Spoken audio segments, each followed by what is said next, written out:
नमस्कार दोस्तों, आप सभी लोगों का दोस्तों एक बार फिर से हमारे दोस्तों इस चैनल पे स्वागत है दोस्तों। और दोस्तों आज हम बात करेंगे दोस्तों यहाँ पे कि क्या आपके पिताजी की मृत्यु हो चुकी है और आज भी जमीन उनके नाम पे। ध्यान से देखिएगा कि कई बार क्या होता है दोस्तों, किसी के पिताजी की दोस्तों मृत्यु हो जाती है। अब जैसे मान लीजिए इनकी मृत्यु हो गई, ठीक है ना। अब इनकी मृत्यु हो गई, अब जब इनकी पूरी मृत्यु हो गई तो मृत्यु होने के बाद दोस्तों जो इनके नाम पे जमीन होगी उसका फौती नामांतरण होगा। तो आज दोस्तों मैं आप सभी लोगों को फौती नामांतरण का A to Z सारी चीजें बताऊंगा कि दोस्तों किसी की मृत्यु हो जाने के बाद दोस्तों फौती नामांतरण कैसे होगा। तो यहां पे देखिए दोस्तों, क्या आपके पिताजी की मृत्यु हो चुकी है और आज भी जमीन उनके नाम पर दर्ज है? क्या आपको डर है कि भविष्य में जमीन बेचने, बंटवारा कराने या सरकारी योजनाओं का लाभ लेने में परेशानी होगी? इस वीडियो में दोस्तों आज मैं आप सभी लोगों को बताऊंगा कि पिताजी की मृत्यु के बाद जमीन का नामांतरण, यानी कि दोस्तों जिसको हम बोलते हैं दोस्तों फौती नामांतरण दोस्तों कैसे कराया जाता है, कौन कौन से दोस्तों यहाँ पे दस्तावेज लगते हैं, कितनी फीस लगती है, कौन सी धारा लागू होती है और यदि कोई वारिस विरोध करे तो क्या होता है। तो दोस्तों आप सभी लोगों को आज मैं सब कुछ बताऊंगा दोस्तों A to Z कि पिताजी की मृत्यु के बाद जमीन का फौती नामांतरण कैसे कराएं। यानी जो पिताजी की जमीन है उसके जो वारिसदार होंगे, उनके जो बच्चे लोग होंगे, पुत्र और पुत्री और उनकी पत्नी, वो अपने नाम पे जमीन दर्ज कैसे करवाएं उनके खत्म हो जाने के बाद। तो आइए दोस्तों वीडियो को शुरू करते हैं। तो सबसे पहले देखिए दोस्तों, यहाँ पे समझिए कि दोस्तों ये हमारी पूरी ज़मीन है, ठीक है ना। ये जो पूरी ज़मीन है दोस्तों यहाँ पे हमारी, तो यहाँ पे ये समझने वाली बात है दोस्तों कि नामांतरण क्या होता है। सबसे पहले समझिए कि नामांतरण का मतलब मालिकाना हक देना नहीं होता। मालिकाना का मतलब है कि राजस्व रिकॉर्ड, खसरा, B1, नक्शा आदि में मृतक भूस्वामी के स्थान पर उसके कानूनी वारिसों का नाम दर्ज कराना। तो नामांतरण का मतलब क्या होता है? भूमि स्वामी जो मृतक हो चुके उनके कानूनी जो वारिस हैं, वारिसों का नाम दर्ज करवाना। किसमें? खसरा में, B1 में, नक्शा में और राजस्व रिकॉर्ड में। MP लैंड रेवेन्यू कोड 1959 में नामांतरण से संबंधित प्रावधान धारा 109 और धारा 110 तथा नामांतरण नियम 2018 में दिए गए हैं। तो दोस्तों ये सेक्शन के तहत दोस्तों नामांतरण होता है, फौती नामांतरण। अब चलिए बढ़ते हैं, अपन आगे देखते हैं। उसके बाद दोस्तों यहाँ पे ध्यान से देखिए कि यहाँ पे दोस्तों पिताजी की मृत्यु के बाद जमीन किसके नाम होगी। ये बहुत अच्छा क्वेश्चन है कि अगर पिताजी खत्म हो गया तो उसके बाद जमीन किसके नाम पे होगी। तो पिताजी के खत्म होने के बाद दोस्तों जो उनकी जमीन होगी वो उनके कानूनी वारिस के नाम पे होगी। जैसे यहाँ पे दोस्तों हो गई उनकी पत्नी, यहाँ पे बड़ा पुत्र हो गया, उनकी बेटी हो गई और यहाँ पे ये छोटा पुत्र हो गया। तो यदि कोई वसीयत नहीं है, देखिए क्या क्या होता है, कई बार दोस्तों कोई भी यह व्यक्ति खत्म होने के पहले दोस्तों एक वसीयतनामा लिख जाते हैं। ये आपने कई बार देखा होगा। तो यदि दोस्तों कोई भी वसीयतनामा किसी भी इनमें से किसी व्यक्ति के नाम पे नहीं है, ठीक है ना, यदि कोई वसीयत नहीं है तो जमीन उनके कानूनी वारिसों के नाम जाएगी। उदाहरण के लिए रमेश की मृत्यु हो गई, ठीक है ना, मान लीजिए रमेश पिताजी है और उनकी मृत्यु हो गई, तो जो रमेश के वारिसदार हैं अर्थात उनके लड़के बच्चे, जैसे कि ये लड़के बच्चे हो गए चारों लोग, ठीक है ना, ये तीनों लड़के बच्चे हो गए, ये उनकी पत्नी हो गई। जैसे पत्नी हो गई रामाबाई, ये जैसे बड़ा बेटा हो गया दोस्तों दीपक, बड़ा लड़का हो गया ये, उसके बाद बेटा मनोज हो गया छोटा ये, और बेटी सुनीता हो गई दोस्तों यहाँ पे ये। तो जो अपने पिताजी के दोस्तों ये वारिसदार हैं चारों दोस्तों, इन्हीं के नाम पे दोस्तों जमीन में होगी, इनका नाम दर्ज होगा। तो दोस्तों नामांतरण इन सभी वारिसों के नाम पे दर्ज होगा। ये सभी वारिसों के नाम पे दोस्तों पिताजी का दोस्तों जो जमीन है उसका दोस्तों नामांतरण दर्ज होगा। उसके बाद देखिए दोस्तों अपन आगे बढ़ते हैं। उसके बाद अपन देखते हैं कि दोस्तों नेक्स्ट स्टेप में उसके बाद क्या होगा।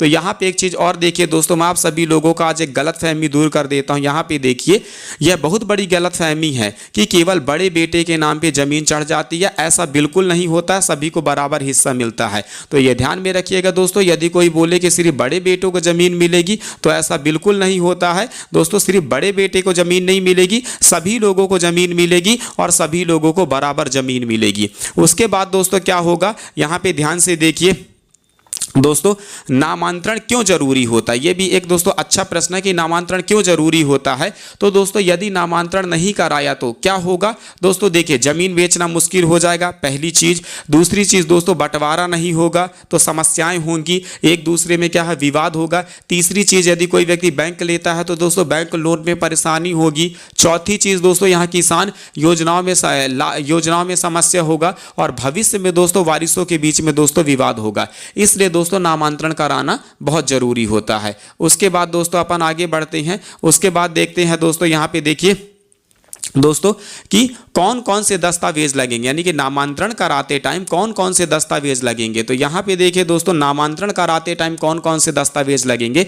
तो पहला दोस्तों लगेगा मृत्यु प्रमाण पत्र। ध्यान से देखिए यहाँ पे दोस्तों, ये देखिए दोस्तों, ये हमारा मृत्यु प्रमाण पत्र है। पहला दोस्तों नामांतरण कराने के लिए पहला दस्तावेज लगेगा मृत्यु प्रमाण पत्र। अब यहाँ पे समझिए, यदि दोस्तों आप ग्राम पंचायत में रहते हैं तो आपको दोस्तों ग्राम पंचायत से मृत्यु प्रमाण पत्र लेना है, और यदि दोस्तों नगर पंचायत में रहते हैं तो आपको दोस्तों नगर पंचायत से यहाँ पे मृत्यु प्रमाण पत्र ये वाला मिल जाएगा।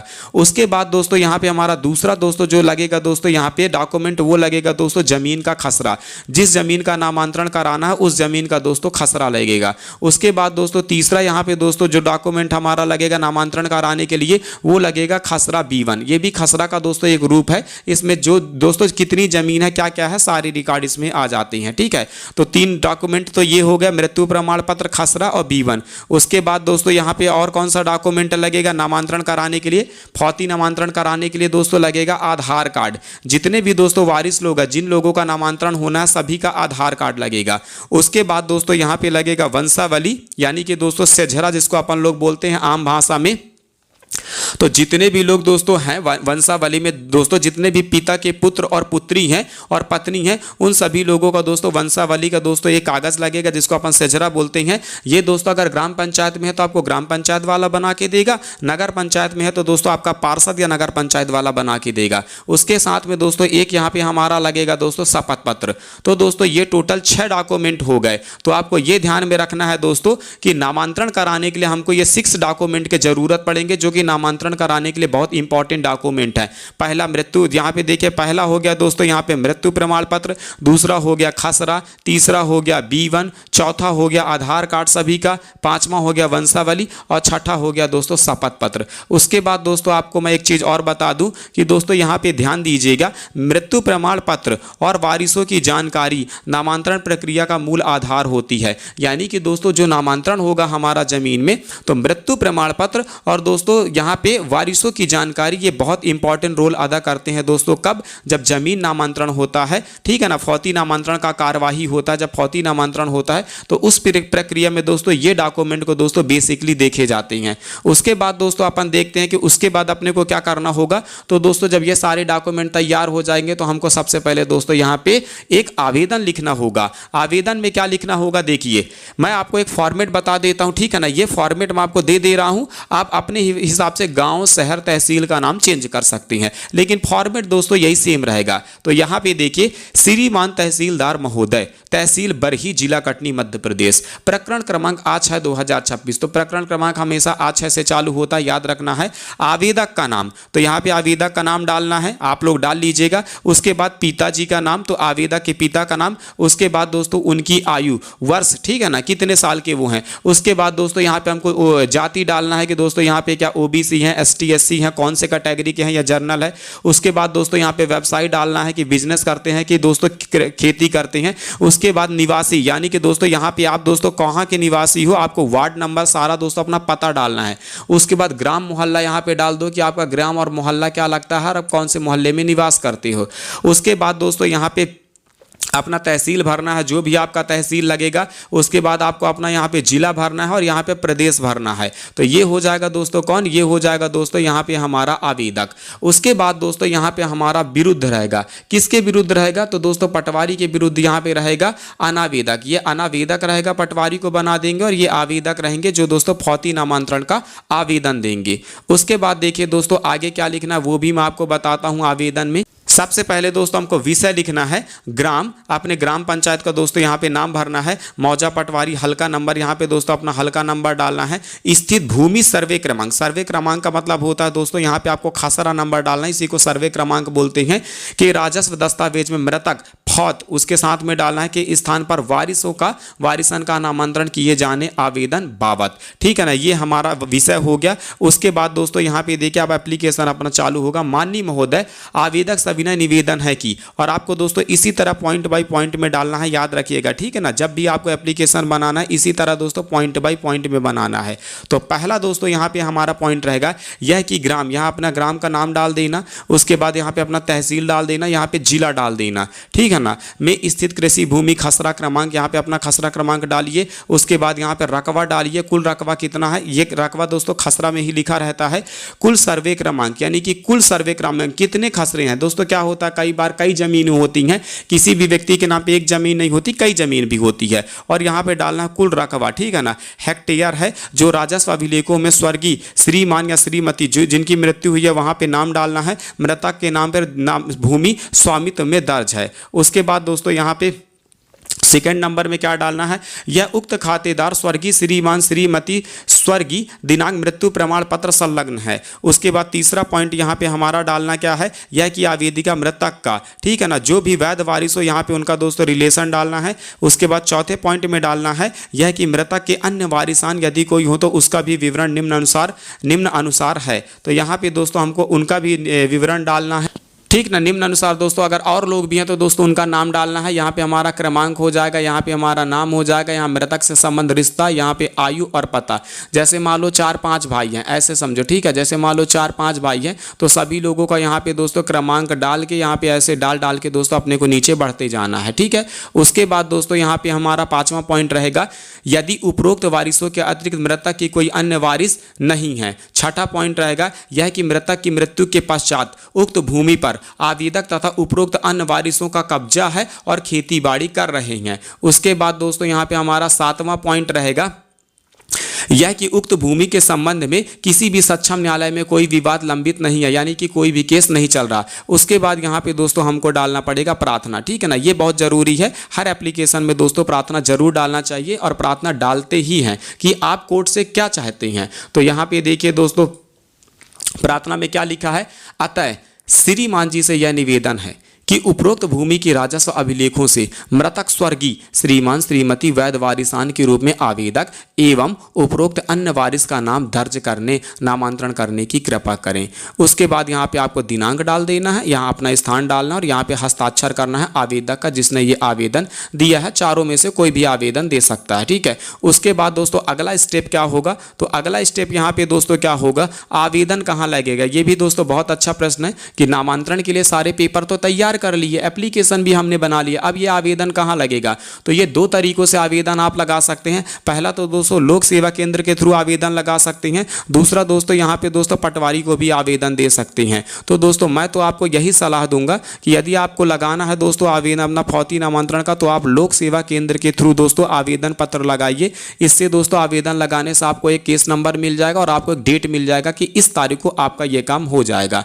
उसके बाद दोस्तों अपन अगला बढ़ते हैं। उसके बाद नेक्स्ट काम क्या रहेगा, तो यहाँ पे देखिए मैंने लिखा भी है कि ऑनलाइन आवेदन करने पर प्रकरण क्रमांक भी प्राप्त होता है, जैसा कि मैंने अभी ऊपर बताया। उसके बाद दोस्तों देखिए अगला स्टेप क्या होगा कि आवेदन देने के बाद क्या होता है। जैसे आपने आवेदन दे दिया, आवेदन आपको पहुंच गया तहसीलदार साहब के पास, जैसे तहसीलदार साहब बैठे हैं, आपने आवेदन दिया, ये इनके पास आवेदन पहुंच गया। तो अब इसके बाद क्या कार्यवाही होगी, जैसे फौती नामांतरण का काम हमारा होना है। तो देखिए दोस्तों उसके बाद क्या कार्यवाही होगी, यहाँ पे देखिए आवेदन जमा होने के बाद राजस्व विभाग में नामांतरण म्यूटेशन की प्रक्रिया शुरू होती है। प्रकरण दर्ज होगा, तहसील कार्यालय में आपका नामांतरण का केस दर्ज किया जाएगा और उसमें से एक प्रकरण क्रमांक यानी कि केस नंबर, उसी को हिंदी में प्रकरण क्रमांक बोलते हैं, दिया जाएगा। उदाहरण के लिए रमेश की मृत्यु के बाद उनके पुत्र दीपक ने नामांतरण के लिए आवेदन दिया, तहसील कार्यालय ने उसका नामांतरण प्रकरण दर्ज कर लिया और उसे एक केस नंबर दे दिया, ठीक है ना।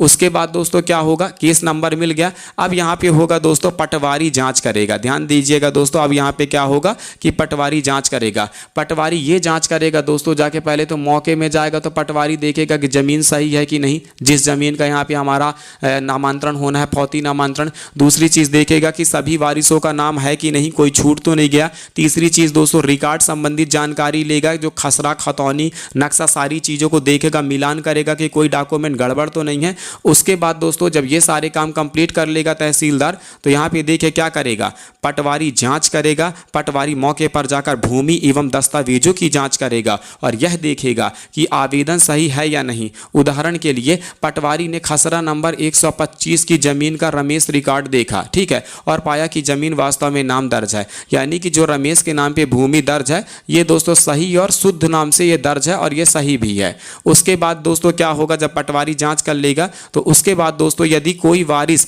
आपत्ति कर दे तो क्या होगा। कई बार कैसा होता है दोस्तों, कुछ लोगों का नाम छूट जाता है और वो लोग आपत्ति कर देते हैं, ठीक है ना, फौती नामांतरण में। तो उस स्थिति में क्या होगा, तो यहाँ पे देखिए मोहन ने आवेदन कर दिया लेकिन सोहन ने कहा मुझे हिस्सा दिया जा रहा है, तब मामला विवादित हो जाएगा। राजस्व अधिकारी सुनवाई करेगा, सभी पक्षों को बुलाएगा, फिर आदेश पारित करेगा, ठीक है ना। तो यहाँ पे देखिए दोस्तों ये बहुत अच्छी बात है कि यदि मोहन ने आवेदन कर दिया और सोहन ने कहा कि मुझे हिस्सा नहीं, यहाँ पे ध्यान से देखिए कि मुझे हिस्सा नहीं दिया जा रहा है, यानी कि उसको छोड़ा जा रहा है, उसका नाम नहीं चढ़वाया जा रहा है, तो ऐसी स्थिति में दोस्तों मामला विवादित हो जाता है। उसके बाद राजस्व अधिकारी सभी का सुनवाई करते हैं और वो विवाद दोस्तों खत्म भी हो जाता है, कोई ज़्यादा दिक्कत नहीं जाती। उसके बाद देखिए दोस्तों जैसे ये मोहन हो गया, ठीक है ना, यहाँ पे देखिए ये रमेश हो गया, ये खत्म हो गए, ये इनकी पत्नी हो गई, ये दोस्तों छोटा पुत्र हो गया, ये बड़ा पुत्र होगा और ये इनकी बेटी हो गई। तो ये चारों लोगों के नाम में नामांतरण होगा, चारों को जमीन मिलेगी। उसके बाद दोस्तों क्या होगा, यहाँ पे ध्यान से देखिए कि यदि कोई वारिस बाहर रहता हो तो कई लोगों के मन में यह प्रश्न रहता है कि एक भाई यहाँ से, मान लीजिए एक भाई घर गांव में रहता है, घर में रहता है और एक भाई बाहर रहता है, तो ये बताइए क्या बाहर रहता है कोई व्यक्ति तो उसका नाम नहीं चढ़ेगा। कई लोगों के मन में यह प्रश्न होता है। तो आज मैं आप सभी लोगों को क्लियर बता दूं कि कई लोगों का सवाल रहता है यदि कोई वारिस दूसरे शहर या राज्य में रहता है या नौकरी करता है तो उसका भी नाम नामांतरण में दर्ज होगा या उसे नहीं हटाया जा सकता। याद रखना, अगर वो अपने पिताजी की औलाद है, अपने पिताजी का पुत्र है, बेटी है या बेटा जो भी है, तो वो चाहे इंडिया के किसी भी कोने में रहे, उसका दोस्तों नामांतरण में दोस्तों नाम जरूर चढ़ेगा, उसका नाम नहीं हटाया जा सकता, ये आपको याद रखना है। उसके बाद दोस्तों देखिए अगला स्टेप क्या होगा, यहाँ पे देखिए दोस्तों बहुत सारे लोगों का क्वेश्चन होता है कि दोस्तों जैसे पिताजी की पुत्री हो गई, बहुत सारे लोगों का दोस्तों क्वेश्चन होता है कि बेटियों का नाम चढ़ेगा या नहीं। दोस्तों बहुत सारे लोग ये सोचते हैं और आजकल दोस्तों कई लोग सोचते हैं कि बेटियों का नाम ना चढ़े, तो ये दोस्तों पूरी तरीके से गलत है, ऐसा नहीं होता है। यहाँ पे देखिए बेटियों का नाम चढ़ेगा ही नहीं, चढ़ेगा कि नहीं ऐसा सोचते हैं। तो मैं आपको सभी लोगों को बता दूं कि दोस्तों यह प्रश्न बहुत पूछा जाता है, ठीक है ना, लेकिन आपको बता दूं कि यदि बेटी कानूनी वारिस है तो उसका नाम भी दर्ज होगा। केवल पुत्रों का नाम चढ़ाना कानूनन गलत है, ये याद रखना। बेटी का भी नाम चढ़ेगा, अगर एक बेटी है तो एक बेटी का नाम चढ़ेगा, दो है तो दो और तीन है तो तीन। तो जितने दोस्तों पिताजी के पुत्र और पुत्री होंगे सभी का कानूनी वारिस जो होंगे उनका नाम चढ़ेगा। उसके बाद देखिए दोस्तों क्या होगा, यहाँ पे ध्यान से, ये तहसीलदार साहब बैठे हैं और ये दोस्तों वकील साहब है, ये आवेदन लेके आए हैं। तो यहाँ पे दोस्तों ध्यान से देखिए कि नामांतरण में कितना समय लगता है, ये बहुत सारे लोगों का प्रश्न रहता है। तो ये भी मैं आपका डाउट क्लियर कर दूं कि सामान्य स्थिति में लगभग 30 से 90 दिनों तक में यदि विवाद ना हो तो समय बढ़ सकता है, ठीक है ना। 30 से 90 दिनों में दोस्तों आपका नामांतरण यहाँ पे हो जाएगा, आपके नाम पे जमीन चढ़ जाएगी और तहसीलदार साहब आदेश कर देंगे। लेकिन अगर विवाद होता है तो थोड़ा सा ये जो 30 से 90 दिनों का टाइम पीरियड है थोड़ा सा बढ़ सकता है, ठीक है। उसके बाद दोस्तों क्या होगा, अपन अगला देखते हैं। जब आपका नामांतरण हो जाएगा, तहसीलदार साहब आदेश पारित कर देंगे नामांतरण के लिए, तो दोस्तों यहाँ पे क्या होगा, नामांतरण होने के बाद आपको क्या मिलेगा, ये सभी लोगों के मन में होता है कि जब नामांतरण हो जाएगा तो क्या मिलेगा। तो दोस्तों जब नामांतरण हो जाएगा तो नामांतरण आदेश होने के बाद उसके बाद क्या होगा दोस्तों, नया खसरा बनेगा, नया B1 बनेगा और रिकॉर्ड में सभी वारिसों का नाम दर्ज हो जाएगा। यानी कि दोस्तों ये जो खसरा है इसमें सभी लोगों का नाम चढ़ जाएगा और नए B1 में भी सभी का नाम चढ़ जाएगा और दोस्तों नक्शा भी अपडेट हो जाएगा, ठीक है। उसके बाद दोस्तों आप लोगों को एक मैं गोल्डन टिप्स देना चाहता हूं सभी लोगों के लिए, जो कि जरूरी भी है, कि दोस्तों सबसे बड़ी गलती दोस्तों यह करते हैं लोग बाग। देखिए पहली गलती क्या करते हैं कि मृत्यु के वर्षों बाद तक नामांतरण नहीं कराते, पहली गलती। दूसरी गलती बेटियों का नाम छुपाना, दूसरी गलती। तीसरी गलती क्या है, गलत वंशावली देना, तीसरी गलती है। चौथी गलती क्या है, केवल एक वारिस के नाम चढ़ाने की कोशिश करना। उसके बाद यहाँ पे पांचवी गलती क्या है, तो पांचवी गलती है नामांतरण और बंटवारा को एक ही समझना, जबकि नामांतरण अलग चीज़ है और बंटवारा अलग चीज़ है। नामांतरण का मतलब होता है नामकंतरण, खसरा में नाम चढ़वाना, B1 खसरा, ठीक है ना। और दोस्तों बंटवारा का मतलब होता है किसी भी चीज को बांट देना, विभाजन कर देना, यानी कि जमीन का बंटवारा कराना। तो दोस्तों इस तरह से दोस्तों नामांतरण होता है, ठीक है ना। पूरा A to Z मैंने आप सभी लोगों को पूरी प्रक्रिया बता दी है। उसके बाद मैं आप लोगों को दोस्तों एक और बेनिफिट वाली चीज बता देता हूं, थोड़ा सा देखिएगा यहाँ पे कि दोस्तों पिताजी की मृत्यु के बाद जमीन अपने नाम कराने के लिए सबसे पहले दोस्तों यहाँ पे फौती नामांतरण कराना जरूरी है। इसके लिए मृत्यु प्रमाण पत्र, वंशावली और वारिसों की जानकारी देने के साथ आवेदन दिया जाता है। जांच के बाद राजस्व अधिकारी आदेश पारित करता है और खसरा B1, ठीक है ना, और वारिसों के नाम दर्ज हो जाते हैं। ध्यान रखें नामांतरण और बंटवारा दोनों अलग अलग प्रक्रियाएं होती हैं, जैसा कि मैंने आपको ऊपर बताया है। तो आपको ये सारे डॉक्यूमेंट देना है और इसी टाइप से दोस्तों आपको अपने ज़मीन में नामांतरण कराना है जब आपके पिताजी खत्म हो जाते हैं उसके बाद। तो दोस्तों मैंने आपको पूरी प्रक्रिया बताई है। दोस्तों मैं ये प्रक्रिया जो है दोस्तों ये मैं MP वालों के लिए बताया हूँ। तो दोस्तों मैं आप सभी लोगों को बता दूँ, देखिए प्रक्रिया सेम रहती है, धाराएं बदल जाती हैं और लगभग हर जगह दोस्तों यही प्रक्रिया चलती है, ठीक है ना। तो उम्मीद करता हूं दोस्तों ये वीडियो आपको बहुत पसंद आई होगी, ये जानकारी बहुत अच्छी लगी होगी। दोस्तों जानकारी अच्छी लगी हो तो लाइक करना, वीडियो में कमेंट करना और इस वीडियो को ज़्यादा से ज़्यादा शेयर करना। धन्यवाद दोस्तों।